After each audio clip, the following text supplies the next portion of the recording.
Hey friends and fans, Ryan Dohrn here answering your listener questions sent in to ryan@ryandohrn.com. We get a lot of questions. Keep them coming. We'll do our very best to get to all of those either here on the YouTube channel, which by the way, subscribe down below, or we also answer a lot of these over on the Ryan Dohrn podcast. So just go to Spotify, iTunes, search for Ryan Dohrn, Dohrn. You'll find those two podcasts there. All right, next question coming from the UAE, the United Arab Emirates. And this is Rhiyal that has asked this question. Hey Ryan, as you might see from my address, I do a lot of international selling. Any advice on selling across the pond, across the sea, or across around the world? I do have some great thoughts for you. I enjoy international selling as well. One of the best pieces of advice that I can give you is, you can't see it right here in front of me, is a world clock that shows all the major financial centers around the world. So I can look up and tell you that, hey, right now it's 4 o'clock in London, or whatever the circumstance is. You want to be aware of other people's time zones, because you're not going to be working always in your time zone, and it's not going to align with their time zone. So working remote, working international, you want to be able to look up and glance and see kind of what's going on in the world from a timing perspective. Then also on your phone, you've got a built-in world clock. Why is this important? You want to work in their time zone, not your time zone. So you want to know in Gmail and Outlook how to use send later. Make sure those emails are hitting perfectly in their time zone. So for me, it might be 9 o'clock at night as an example. And so it might be, say, 2 o'clock in the afternoon in another country. I want to make sure that it's going to hit at the perfect time. Like for example, I'm working with my friends in Australia. It's already tomorrow there.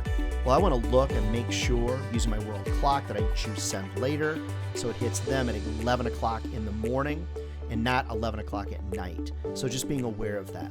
The other thing that you might want to consider is just do a little studying and use phrases and get used to a lot of vernacular and slang and things, and also customs and traditions from other countries. You're probably going to do a lot of stuff on email, which is great. If you're going to do things on Zoom, make sure you spend a little time getting to know the traditions and the customs of that country. Make sure you know the different greetings that potentially other countries use. And then if you happen to be someone that's speaking in a second language to you, to somebody else in another country, slow down. Everybody's pretty darn patient. After all, English is the international business language of choice by most folks.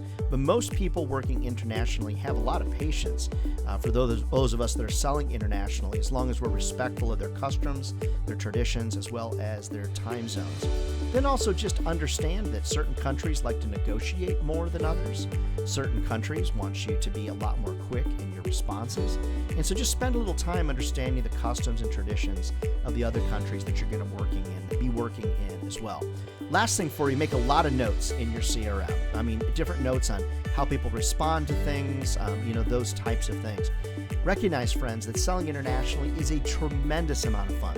Traveling internationally, a tremendous amount of fun. But there's a few little idiosyncrasies there that you want to play with. So, Rhiyal, best of luck to you in your international selling. I think you're going to be a huge success. Remember, friends, whether you're selling domestic or you're selling international, if this job was easy, everybody be doing it, okay? And they're not.